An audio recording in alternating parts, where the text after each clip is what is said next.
I'm walking down the I do want to say to Donnie and many of you in this room that over a very long career in this city, all of you have helped me and my colleagues tell the truth and to try to tell.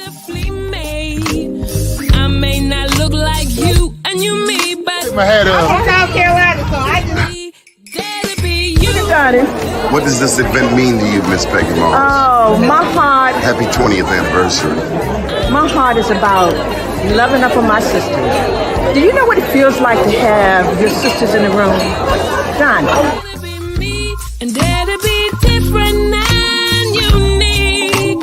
I'm gonna be the best me I can be by letting His glory shine through. I am beautiful, I am blessed, but not just what you see in the flesh. I'm free from people, free from myself. There's a The doctor lived next door to the janitor, to the reverend, and the lawyer. We were together.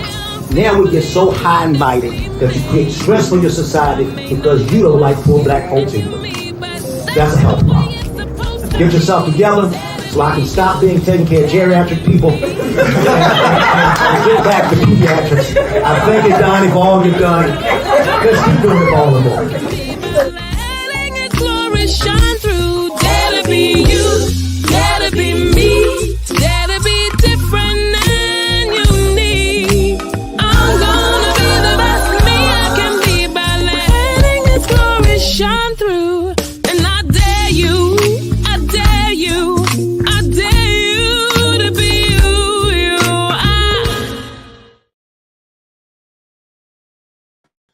Welcome to the show. Been an interesting morning. Praise the Lord. We are here. We are here. We are here. Let's get straight on to the get down. We have with us Mario Bonds. Good morning, Mario. How are you? Good morning, Donnie. I'm doing quite well. How are you this morning? Mario, you are just, you got a lot of stuff going on with you, man. Let me try to read some of your bio for people who haven't caught up. But we are very fortunate folks to have with us today Mario Bonds. Now, Mario is a native of the DMV.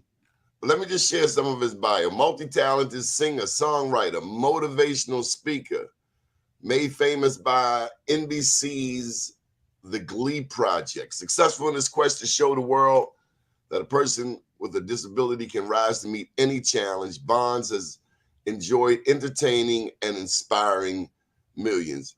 Is that you, Mario? This is the same you? Well, I mean, honestly, I'd like to meet the guy that was written about.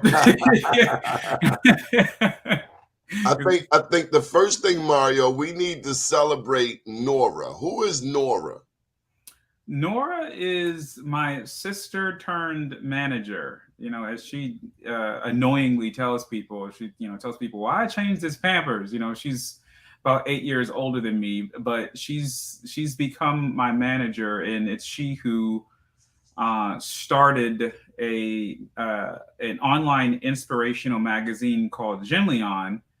And she realized that, I went to school, I have a degree in journalism. And so overnight, she turned me into a celebrity journalist. So that's on that list as well, to where I've been in the blessed position to really be able to have some interesting conversations with celebrities from all walks of life. And so when you say who's Nora, you told me that my sister would become my manager and would turn me into a celebrity journalist, I would have told you are absolutely crazy. So Nora is, she, how they say that, you have a mother who could be a mama bear, very protective and have your best interests at heart. Well, she's my sister bear and all that. So that's who Nora is.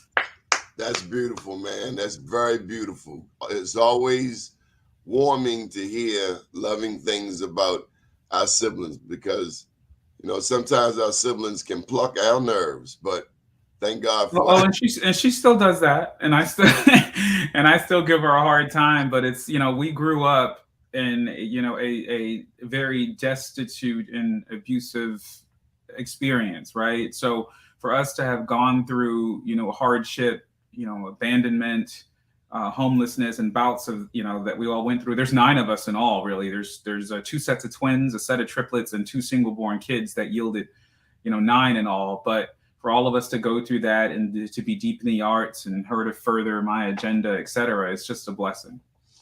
Now Mario, we're going to get to, we got to acknowledge one other person also, Micheline Bowman.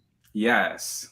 If we don't mention her, I might not be able to come to Prince George's County later this month for our event. No, Micheline is absolute gold, right? It's she who extremely believes in me and believes what Nora and I are doing, you know, because even the online magazine, it's, you know, it's self-funded because we're chasing hearts, right? And just try to spread awareness and spread our name, et cetera. But from a human perspective, Micheline really understands that some of the other stuff I do, the advocacy work I do, she deeply understands that. And to that end, I'm utterly grateful for everything that she does to support us, and prior to this and even going forward. Micheline is gold. All right, and there's one last disclaimer I need to throw in here, okay? So about 2011, this news outlet, so this is Black USA, but the parent company, Be More News, we started giving away Black Wall Street Awards. Micheline has helped us present these awards, particularly in Prince George's and Washington, D.C. area. As a matter of fact, she was able to set it up such that we honored Marion Barry. Wow. But I wanted to share with you, Mario, that the person who inspired me to do these awards was a blind man, is a blind man. Oh, wow. He's here in Baltimore. His name is Lehman Best. And I went to, so he would come on my radio show. I did a radio show out of Radio 1 for 21 years. He would come on from time to time and he would bring on talent. And then one day he told me he wanted to give me an award. So I go to this church, and Mario, he had a table with like 300 trophies that were like 3 feet tall. Oh, wow. And I've been doing awards ever since. I took it as a challenge. Like if Lehman can honor people, then so can I. I think, look, that is absolutely beautiful, right? There's no greater purpose than to be in service of other, and more importantly, celebrate people for the Donnie, there is so much turbulence and i.e. foolishness all around us, right? So to pull tokens and pockets of positivity and be able to celebrate that, I am all for it. So I commend you for that. And Lehman. To God be the glory. So now I want you to share this with me. I've been going over your story, and man, just reading your bio is like reading a mini novel. It's just I appreciate that. You've done a lot of stuff. But this is what I did not catch. You were not born blind. I wasn't. I've been blind for 26 years. So I started off life being able to see. I was born with a degenerative eye disease called morning glory syndrome. It's very rare. It's even rarer to have it in both eyes, right? So even people with morning glory don't end up going totally blind. A lot of them may lose vision in one eye. And I remember even when I was on the Glee project, there were people who had morning glory syndrome reaching out to me, telling me how inspired they were. But, to myself, I said, well, gee, they're inspired by me, but they still have vision. And then I understood it, or it was like, well, dude, morning glory syndrome put both of your lights out and you are still out here daring to smile and daring to take on the world. So I went blind in my left eye when I was 5. And then 4 years later, I went blind in my right eye. And it was tough because it was one of those diseases where blindness was inevitable. And everybody wanted to prepare me for that time when total blindness came. So I'm still a kid being able to see at the time, and I'm watching TV, even though, I didn't care that I was getting closer and closer to the TV. I remember sitting nose to screen just to see The Simpsons, right? I didn't care. But it was a huge sign that you're going blind, and they wanted to prepare me for it. So they're making me learn to read Braille and learn to use a cane, and I wanted no parts of it. In fact, my first cane, when I was presented with it in the 3rd grade, I threw it at my teacher, right? I didn't know any better. Now, the thing is, you should understand that she walks up to me and says, well, Mario, I have a special instrument for you. That's how she talked. And I said, special instrument. I love music. She said, yes, this is a special instrument that you're going to learn how to use. And I'm all for it. And then she presents it to me, and it's one of those things that blind people use. Wow. Oh, no, you are not about to kill my swag with this thing. So, so I it's on my school record that I threw it back at her. So, you know, when I did go blind with morning glory syndrome, how could you really be ready? I wasn't ready. 3 years of rebelliousness. I hated school. I hated God. I hated everyone. I was convinced that the adults made me this way.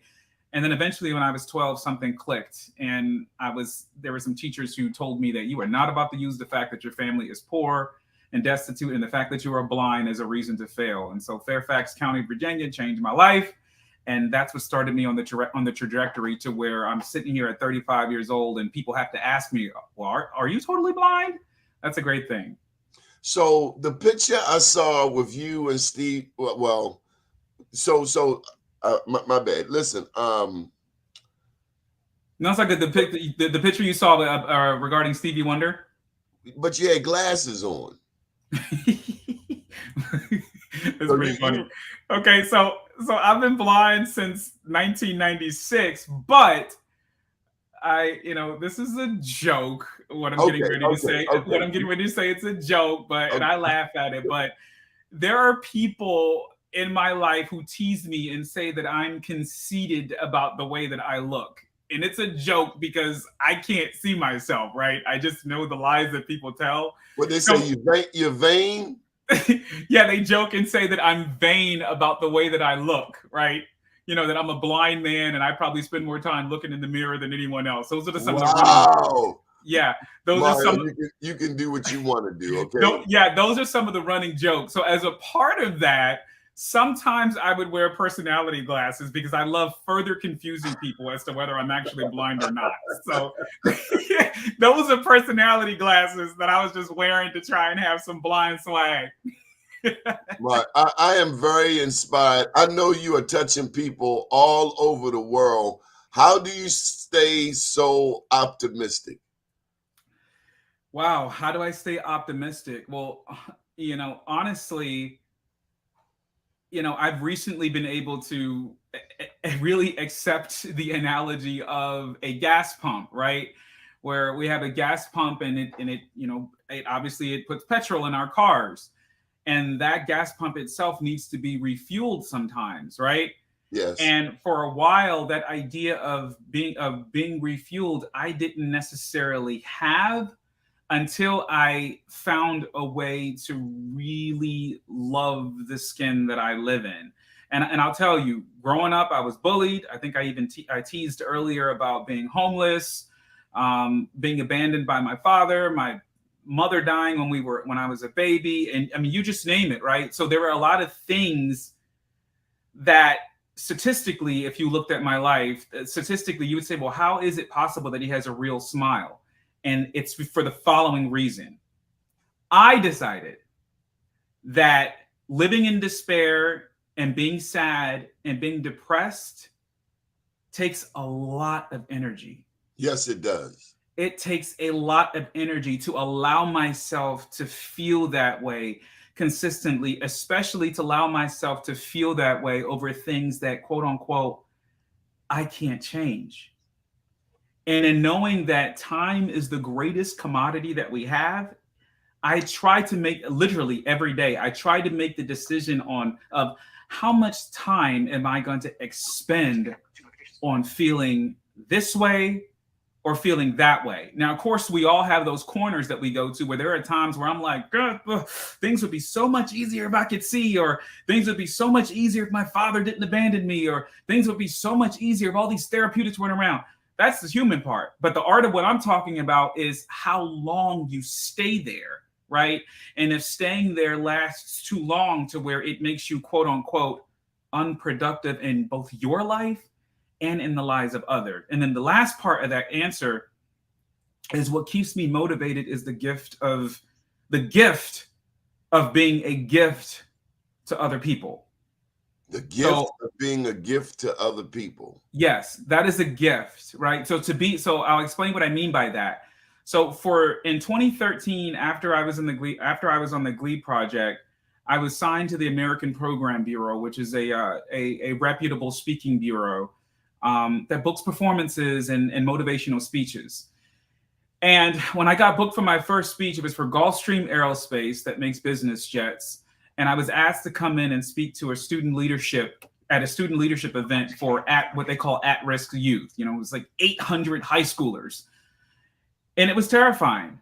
But when I got through that speech, a 16-year-old boy came up to me and told me that he had watched his father murder his mother, but that watching me inspired him to keep on going. And of course, I'm humbly sitting there like, well, gee, I just talked about a few things that I went through, but you know, I'm thinking just that one experience, that's far worse than anything I could have possibly gone through. But in that moment, when that kid broke down in my arms in front of this stadium of people and said that to me, that was the moment that I realized that there is no greater work than being that sort of purpose for somebody else, or being that kind of escapism for somebody else, to dare them to hold on one more day. That's a gift, because everybody doesn't get to do that. So it's the gift of being able to be a gift to other people that keeps me positive. You know, Mario, I have a younger cousin, a baby cousin. His mom was a intravenous drug user. His dad was an intravenous drug user. And he had every excuse in the world to become either a drug dealer or a drug user. Yeah. But he didn't. He made it to college. He played football out of state. And now he came back and he's a football coach. He's a business owner. What I'm trying to say is I love to hear about people who shake up the world. And that's what you do, Mario. You shake up the world. Tell me about Atlanta. Yeah, I appreciate that, because you try to defy expectations, and to what you just said, like I've lived that. I can't tell you throughout my teenage years or how many, whether it was doctors or whether it was teachers at school who would say, "Oh my goodness, if you and your siblings were on drugs or were alcoholics, statistically it would make sense based on what you guys have been through," right? Or just even the adage of, someone calling you a crack baby. My dad was on everything imaginable when we were conceived and beyond. And so it's the idea of deciding to do something different. And so part of, you asked about Atlanta. So the interesting thing is, like I said, I do a lot of advocacy work for people with disabilities, because I do live with a visual disability as a totally blind man. And as a part of what we do with the Jillian magazine is, a lot of celebrities live in Atlanta. So we end up booking a lot of opportunities to sit down with celebrities in Atlanta. And the R&B star Nivea, you'll know who she is. She sings that song, "Don't mess with my man, I'ma be the one to bring it to you." That song. So Nivea is currently on a show that's on Peacock with Tamar Braxton and Evelyn Lavoto, et cetera. And so we were going to do a cover shoot with her and have her interviewed. So I went to Atlanta on March 16th to do so. And I travel independently as a blind man. And it's March 16th. And this particular time, I decided that I was going to stay at the Hampton Inn Suites by Hilton on Peach Street in Midtown. And I get there. What's unique about this hotel is the lobby is on the 20th floor. And so when I got there and I was told, "Oh, the lobby's on the 20th floor," you think it's a blind person. Gee, that's kind of weird. So, and valet parking is mandatory because of it. Obviously I pulled up, in a Lyft or Uber, et cetera. And the valet individual helps me upstairs. I reserve a room and I get checked in. And at that point, a hotel person helps me go up to my room. Now, we all do this when we get on the elevator, right? We might, if with a group of people, we might say, "Hey, could you push 4 for me? Could you push 5 for me? Could you push 6 for me?" Now, as a blind person, I'm used to doing that as well. And I have no reason to think that things are going to shift. So as I'm getting off the elevator, I was able to feel that there is a a touchscreen panel that made noise when my finger slid across it. And briefly, I spoke to the young lady that was helping me out. I said, "Is there a touchscreen on the elevator?" She said, "Yeah, there is." And I said, "That's kind of interesting." But again, I have no reason to think that beyond the touchscreen, that there's no solution on the elevator that's going to make it impossible for me to use it. So I get settled in my room and I call downstairs to ask them about the elevator because I'm curious.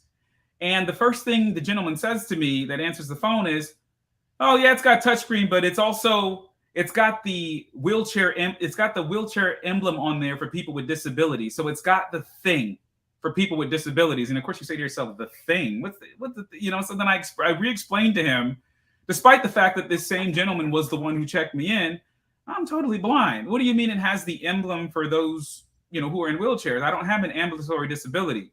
So he says, "No, it's accessible. I'll show you." So he comes upstairs after asking me to meet me in the elevator bay. And then he says, "Oh no, man, actually, you're right. It's not accessible. It's just touchscreen." And so I'm amazed by that. But I know that my sister, again, who's the editor-in-chief of Genleon, I know she's coming in the next day. And it's late. It's late on Thursday, March 16th, and I'm just going to go in my room. So later that day, I decided, as any consumer would, I want to order some food. And like any other blind person who's independent, you say to yourself, "Well, gee, how bad could this really be?" So I order food on Uber Eats, and the first thing I do is I call downstairs. It's now about 11:30, 12 o'clock at night. I call upstairs, to the lobby, because again, the lobby's upstairs. And I said, "Hey, I've ordered some Uber Eats food. Are you able to assist me in getting it when it gets here?" And the guy says, "Well, I'm the only person here, so I don't know what that looks like. I'm not going to be able to help you."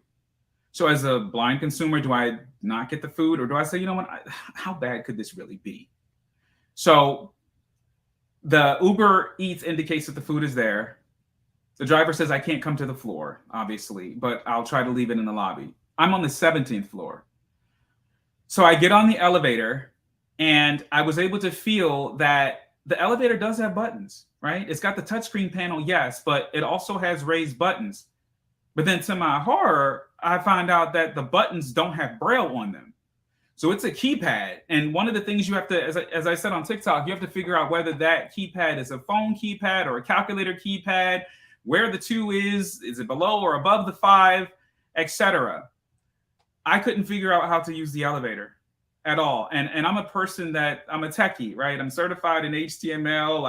I've been in the accessibility space for a while. I'm a techie. So I'm trying my best to figure out how to use this elevator and the door is closed at this point. So at some point, I accidentally got the elevator to take me to the first floor. Again, no Braille, no voice output, etc. But I'm still in a tough situation because, again, the lobby's on the first floor, and that's where the food was going to be taken. There's not a soul around. And this was at the point where, the anxiety sets in, etc., because there's not a soul around. And I'm down on the first floor. The door opened. Where do I go? What do I do? So this spiral went on for roughly about 10 minutes or more, to where eventually you say to yourself, "To hell with the food. I don't want the food. I just want to go back to my room," right? Because at this point, I get it. Yeah, I don't feel blind when I walk with my cane, because that's my reality. I don't feel blind when I might drop something on the floor and have to feel around for it. But now that I'm in a situation where I cannot overcome something like an elevator because I'm blind, because it's inaccessible and not built in accordance with law now, a law that was passed in 1990. So I just want, at this point, I literally just want to go back to my room. But again, I can't figure it out. Now, one of the things I don't want to take for granted, Donnie, is that at this point, I realize I'm having an inaccessible experience with this elevator, but I don't realize how deep it is until much later, when individuals explain to me why I couldn't use it. So the elevator, there's a card reader that you have to find and have your card reader swipe first, your card swiped first. Then you have to type in the floor you want. Then you have to find an enter key that has to be pressed in order for the elevator to accept your selection. So no Braille on the numbers, no Braille to indicate where the reader is, no Braille to indicate where the enter key is. and let alone me even knowing that the existence of the enter key is even there, right? I just want to put it out there. We're talking about the Hilton in Atlanta, the Hilton Hotel, Atlanta, Midtown. Yes, the Hampton Inn Suites by Hilton on Peach Street in Midtown Atlanta. Now, this is a public. This is right in the middle of a busy metropolitan area. It's a busy city, yes. And one would think that an institution as old as the Hilton Hotel would do better. Absolutely. So at some point, I'm like, I just want to go back to my room. Obviously, I can't do that. So eventually, I got off the elevator and took my blind butt all the way outside to find a valet. And the valet took me back to the elevator and pushed the 17th floor for me. And then when I get off the floor to go back to my room, what is my luck? My room key doesn't work anymore. And like I said, the normal thing would be to jump on the elevator. Yeah. The normal thing would be to jump on the elevator and just go to the lobby and get a new one, right? But I'm like, I don't want to go through that horror story again, that now I have to think twice about leaving my room to begin with. And the safety hazard, the anxiety it induced, etc. And so my iPhone talks, obviously. So I found the number to the front desk again, because before when I talked to the front desk, I was using the hotel phone, right? 0 is easy to push. And I found the front desk, so I could, get around the reservationist to 1-800 number. And I was very upset at that point and explained to him what I went through. He came upstairs to let me in my room, because at this point I'm like, I'll get a new card tomorrow morning. And he comes up and chastises me for trying to get the food myself and saying that I would have helped you. Oh, you asked him, and I asked him. He said he was the only one there. He said he was the only one there, and he wouldn't have been able to help me. So I go in the next morning. I call downstairs to get assistance. I call upstairs to get assistance to come into the lobby, because I want to speak to the general manager and I wanted to get breakfast. And again, a person on the phone says, "Oh, well, no, there's nothing wrong with the elevator. It's perfectly fine." They send somebody up from sales to get me, and she says, "Now this elevator is terrible." Right. And then I get down to the desk, and the woman who had answered the phone, who told me it was fine, said, "Oh, yeah, I checked it out and it is horrible. We'll make sure you can speak to the general manager." So long story made short, after a day of meetings, I came back to the hotel the night of the 17th. And that's when my situation was further compounded by, not only was this facility inaccessible, my sister was there at this point, but the staff was completely insensitive, to the degree where they told us that they didn't build the elevator and that they feel attacked. Okay, so do you have a lawyer? Yes, now I do. Yes. Very good. So they told me that I won't touch the legal matters, because I want you to be compensated, but I'm glad that you have a lawyer. Yeah, and I'll tell you, the operations manager, when she called her boss, the general manager, the first thing the general manager said to me was, "Well, Mr. Bonds, my team feels threatened and attacked. What is it that you want?" Okay. Your lawyer can do the rest of the talking. Yeah. So what? And I would like to talk with you offline, because yes, please. You're about to be filthy rich. I mean, you're already rich in spirit, but I pray you can get some commas in your bank account. But also, I see an opportunity. Yeah. I see an opportunity for you to put your techie skills to work and create some instruments that can help other people who deal with what you deal with on a daily basis. Because I believe in everything being a teachable moment. And in that moment, when I was talking to the hotel, all I'm interested in is, hey, let's talk to your corporate office to let them know they have a hazard here. And like any human being, you're after some sense of empathy, right? Not to feel like you're the problem for daring to come out and be an independent consumer. And that's how they left me feeling. And then I'll tell you this, Donnie, I now live with residual anxiety related to elevators that I didn't have before. And what I mean by that is, again, I talked about being able to walk into a building or get on an elevator with a group of people and just yell at someone, "Hey, could you push 5? Could you push 6?"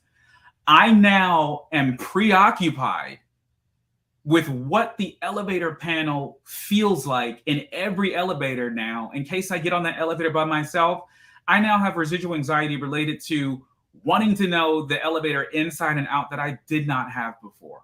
So you're like hypersensitive to it. Yes. It's like, even if the elevator is full, I'll push it myself, right? I don't have the liberty of just saying, could you push 7 for me? If it's a place I haven't been before, I want to investigate that panel and push the button myself. And that's something I didn't have before. I see great things happening for you because you when's your birthday? Tell us about yourself. My birthday is 9/25. I was born on September 25th, 87. So I share my birthday with Lil Wayne, Will Smith, and a few other people. So that makes me a fellow Libra. I don't know, somebody listening, that could be a good or a bad thing. Well, the new governor of the state of Maryland, first black man, is a Libra. Yeah. So I joked and said good or bad thing, depending on what side of the scale you fall. Well, you have evolved people in all signs, and you have unevolved people. Absolutely. So with that, it matters how we have evolved as human beings. Yes. Which is what I completely believe. And separate from that, a lot of my time is filled with taking care of my 4 sons. I still want to have biological kids, but I've incidentally adopted 4 boys. So I have a 10-year-old, a 12-year-old. I adopted 2 older boys who now are 19 and 20. But the way I always say it is, my 10-year-old and my 12-year-old, they think I'm an action figure that knows everything. And my 19-year-old and my 20-year-old think I'm an unmitigated idiot, and that I don't know anything. So if stuck between those 2 worlds means I'm doing a really good job as a dad. So you were born, and congratulations. You're just an inspiration. An early happy Father's Day to you. Thank you. Where do you find time to be a dad? Whew, I can tell you that honestly, because my older boys, they have my older boys, they both have bipolar disorder, incidentally.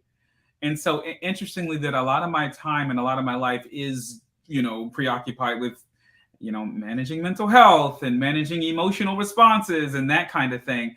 But more recently, because they are getting older, try to, get them to keep in with their coping skills. And as is typical for people their age, I don't need the medicine, I'm fine, and I'm this and that.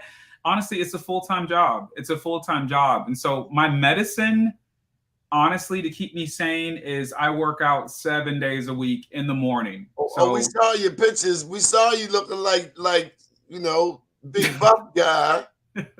Yeah. I work out every day, usually at 5 o'clock to 7:30. That's my therapy, and I think that's what sets me up to be ready for any sort of therapeutic thing my kids might go through, etc. But so have you been offered a television show yet? Well, here's the funny part. Yes, we have, and then things fell apart because the 2 producers that were trying to put it together ended up in a business feud. But we were approached for a television show. We even did an entire sizzle that we're sitting on that we still have, to where, we sat down with Dr. Phil's production company. We sat down with Harpo. We sat down with all these major guys that were all interested. But again, the 2 guys that were putting it together ended up in a business feud, and we became collateral damage. And it was going to be called Family Bond, so that all my crazy blondisms could be on television. So we'll see what happens. But yeah, we were, and right now it's like, it's kind of a stalemate. We're looking for new interest. So you're based in the DMV still, yes, or Atlanta? DMV? I'm still based in the DMV. Yeah. Well, you didn't mention Tyler Perry. Whoa. Okay. And then there's always Hollywood. Have you ever been to Hollywood? Yeah, with the Glee Project and etc. But again, these producers that came to us, they had the connections to where they literally got us meetings to sit down with all these major production houses. And, then things fizzled off because of the business feud that he ended in with his partner. Okay, well, start over and do it yourself. That's where my sister and I are. Yeah, you don't need, man, you've already been pointed to the door, to the light. Yeah. I believe you can do it. You and your sister can do it. I believe that too, and that's what we I mean, believe. That's don't what get me we're wrong. doing. Have your lawyers, have your agents, but you seem Absolutely. pretty capable of negotiating a contract. Exactly. So, So we feel like the sky's the limit. So we're gonna try to see what we can do to, to raise some funds and take it a step further for ourselves. okay. So I understand that I can't ask you. You're not feeling any kind of way inspired to, hum or whistle. I see. Is that a keyboard beside you? I have a keyboard. It is a keyboard. What do you like to play? I play the piano and the guitar, and I love to. I love to sing. So, did you teach yourself to play? First, yes, yeah, it was a gift, and then it was a gift that was honed by me getting accepted to a performing arts high school when I was in the 10th grade. In And what so city? It's weird because it's called Suitland High School, but it's in Forestville. The address reads Forestville. Oh, So down in Prince George's County. yeah. So Suitland School for the Visual and Performing Arts. I went there as a piano major and ended up doing piano and vocal. So I am classically trained, but I sing everything. I can sing and write everything. Who's your favorite classical composer? I would say I like Mozart. Mozart. Yeah, because I think in comparison, his music is extremely bright and is usually thick with melody. So with that, it's like if I'm in a bad mood, that kind of thing, I can, kind of live in the gentility that's in Mozart music, etc. Was his name Amadeus Wolfgang Mozart? I believe so. You're taking me back to music theory and history. It's been years since I thought about that, Donnie. Don't do me like that. What about Ludwig van Beethoven? Like him too, but he's drama. Beethoven is big drama, right? He's a black man. Did you know that? Yeah.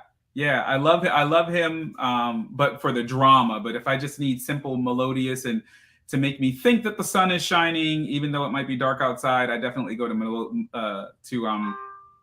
Mozart. And then from a vocal perspective, my favorite vocalist was, I loved Pavarotti, but I also love Andrea Bocelli. Did you ever hear Pavarotti and James Brown? They sing "This Is a Man's World." Oh, first of all, when we're done here, I'm gonna look that up on YouTube. Oh, you will love it. It's the best of two different cultures, James Brown and Pavarotti. Yeah, I have to check that out. So, man. I like that stuff because every now and then it's like, because I don't know, musically you have different, obviously you have different vocal parts. There's tenor, there's first tenor, there's second tenor. I'm a second tenor, but I have range. So I'm a second tenor, but I can hit some alto notes, and I can also hit some whistle registry notes depending on the song and the adrenaline, etc. So I respect big tenor belters like Pavarotti and etc. What about Luther? You like any Luther? Now Luther was unparalleled. I don't think there has been before and will be after in terms of a male vocalist that was just a master technician of vocal of singing, right? He was a master technician with his range and the velvety quality of it, and he could belt if he wanted to, but he could just be simple, and then he could even give you a scary ghost sound, and women processed it as sexual. Yeah, that's exactly the riff. That's exactly the riff. He somehow made a Scooby-Doo sound and ghost noise sound sexy. So yes, he did. Yes, he did. Tell me about Anita Baker. How would you describe her? No, first of all, I love Anita Baker, right? I love my favorite female artist of all time is Toni Braxton, and then Mariah Carey's after that. But Toni Braxton, but I mentioned Toni Braxton after Anita Baker because of the similarities. But Anita Baker, I mean, my favorite song by her is "I Apologize Oh, believe me, I do. I apologize. That's my favorite song by her.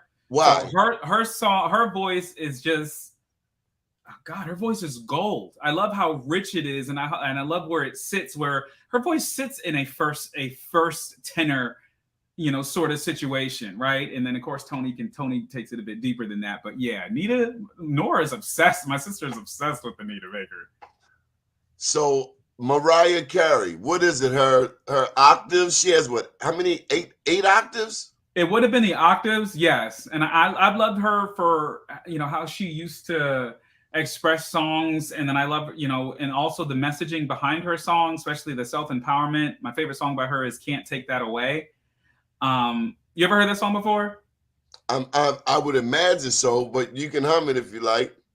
So she goes, they can say anything they want to say, try to bring me down, but I won't face the ground. I will rise steadily, sailing out of their reach, because there's a light in me. And she goes on and on, that shines brightly. I like that by her. And I also love, of course, I love Hero, and I love that there can be miracles when you believe, though hope is frail. It's that song that she did with Whitney Houston. I love that. And then, like I said, my favorite female artist of all time will always be Toni Braxton. I mean, what's your favorite Whitney song? Oh God, my favorite Whitney song. Oh, my favorite Whitney song would literally have to be. This might make you laugh, but I like the club remix of "It's Not Right, But It's Okay." Okay. Yeah, the club remix of that. But if I'm talking from a musical perspective, I love "If I Have Nothing." I love that because of the belting. I mean, that's when she was in her prime, and those belts are everything. So look, we have a comment from Chelsea Scott. She said, "Good morning, beautiful peeps. I love him, Donnie, and I'm looking forward to his TV show and/or movie." This is Chelsea, Chelsia, Chelsea Scott. Thank you, Chelsea. Hi, Chelsea. Hi, Chelsea. Thank you for that. Are you a fan of Toni Braxton, Donnie? Well, I'm from Baltimore. She right down the road, of course. I had to make sure because you asked me about me. She says a sister, right? A singer. Say it again. Her sister sings also. Yeah, Toni Braxton. Yeah, like Tamar Braxton. Yeah, Tamar Braxton. Yeah, they all sing. Yeah, but Toni right up there with Anita Baker. I love her. Yes, very, very beautiful people, and I've known people who have hung out with them. I wanted to know, so as this music unfolds, damn, there's so many questions. I want to go back to classical. Yeah. You mentioned Mozart, you mentioned Beethoven, anybody else, any other composers? There's a film coming out about this guy from France during the whole French Revolution named Chevalier, Chevalier. And he was not only a master composer, I think Mozart learned from him, and he was also a master fencer with the swords. Oh, wow. Wow. Yeah, I'll have to definitely check that out. I guess if I talk modern day, I really do love, I love David Foster. He's a composer that has written for everybody from Celine Dion to Andrea Bocelli to what have you. And one of my favorite songs to perform that is obviously everybody knows the song, The Prayer, with Celine and Andrea Bocelli. And I think from the gospel side, Yolanda Adams and Donnie McClurkin did a version of it. But yeah, definitely love David Foster. This is the question. I found it. Marvin Gaye, he did a song. He did his own rendition of the national anthem. Have you ever heard that? Yeah, I have. He made the national anthem sexy, and it was the song that never ended. Yeah. Have you transformed any song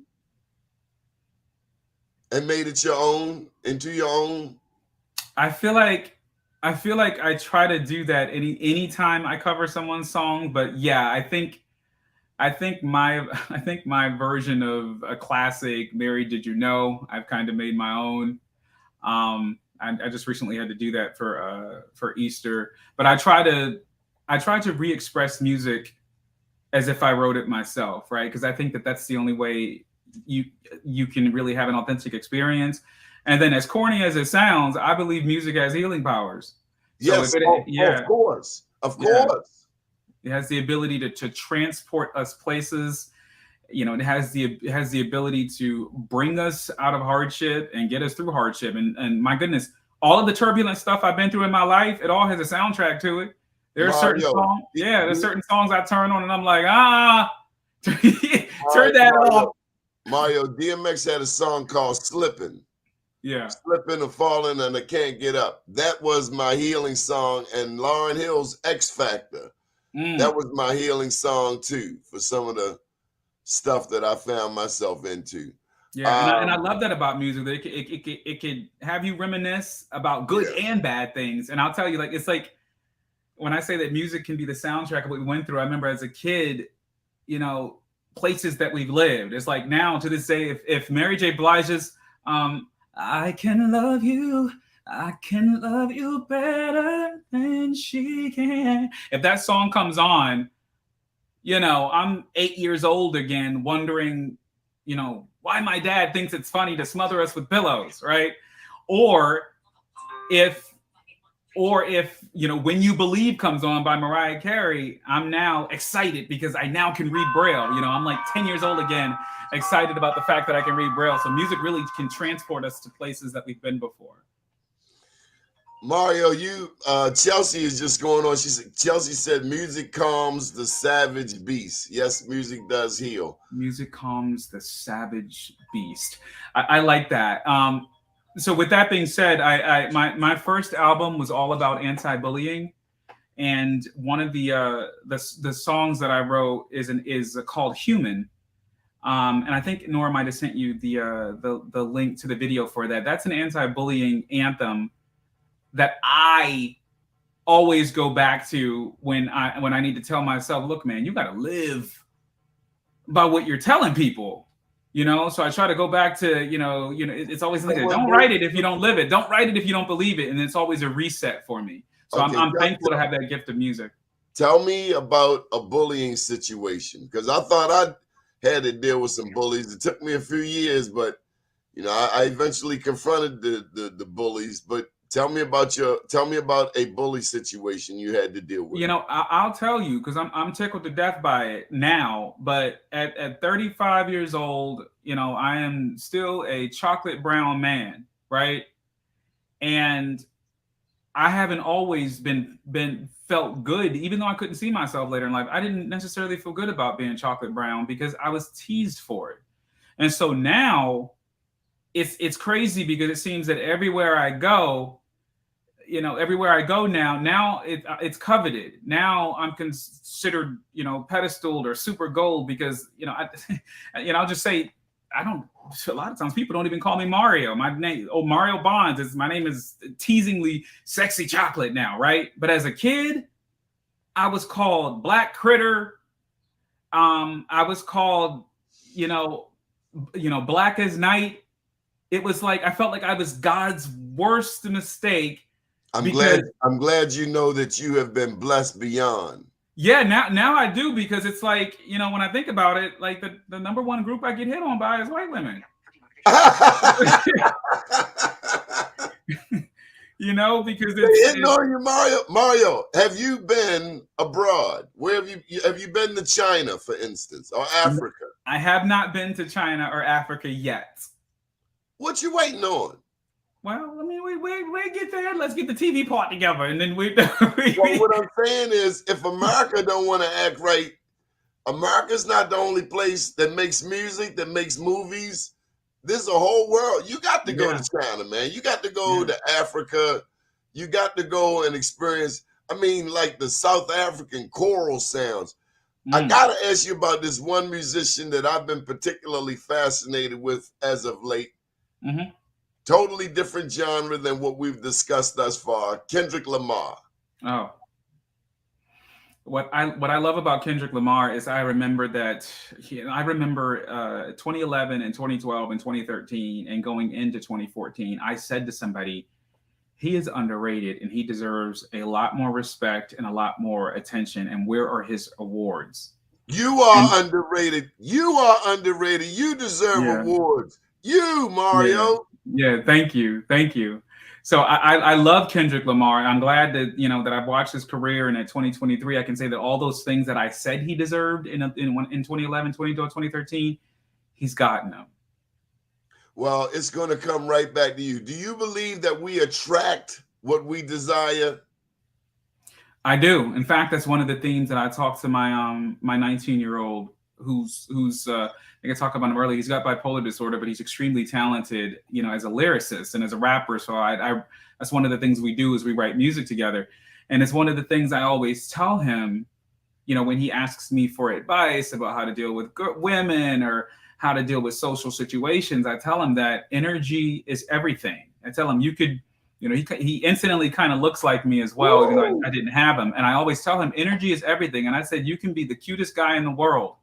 And I said, and because he talks to me about, Dad, you've got swag and people just stare at you and people do this and I want to be that way.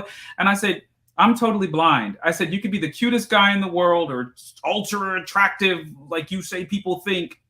But if I had a bad attitude or if I emitted bad energy, right? No one would care. Wow.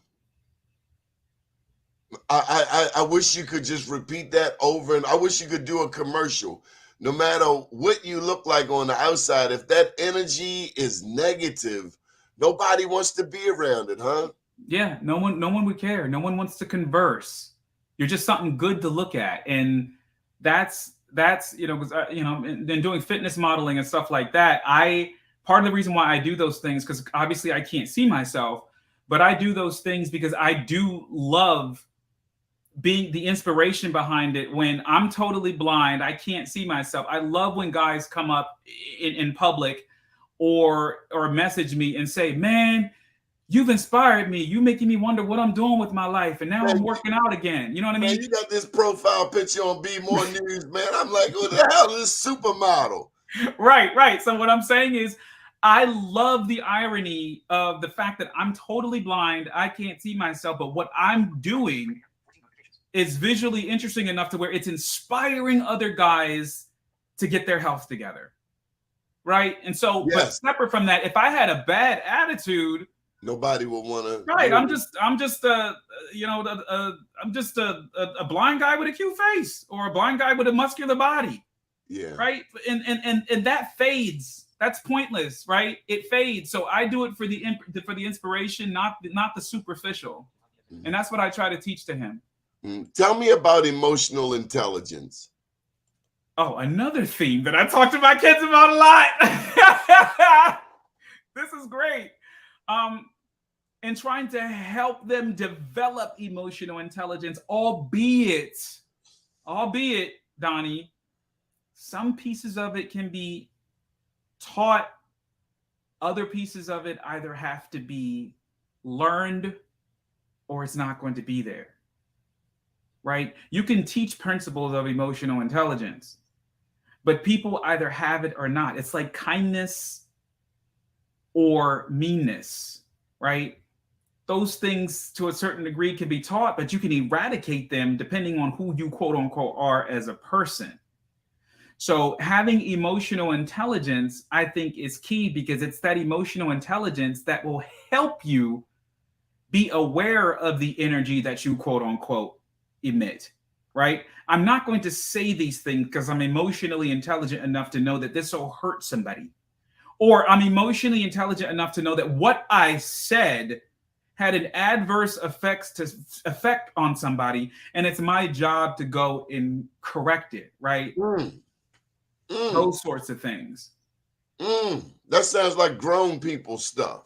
Yeah, totally.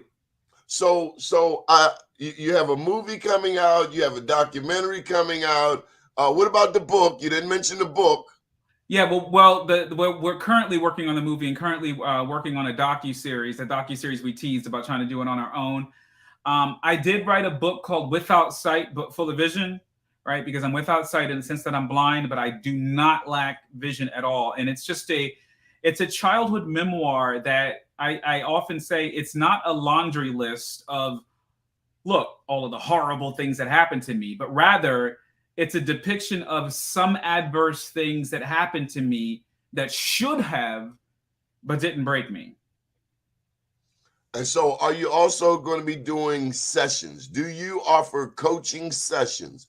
It seems to me that you could charge anywhere from $1,000 or $300 an hour for people to get 30 minutes of your time. Have you started teaching sessions or coaching sessions? It's funny that you asked that because we're in the process of revamping my website so we can do some of that stuff. And I would welcome being able to have another conversation with you in the future that we're ready. Bro, you can come in anytime you want.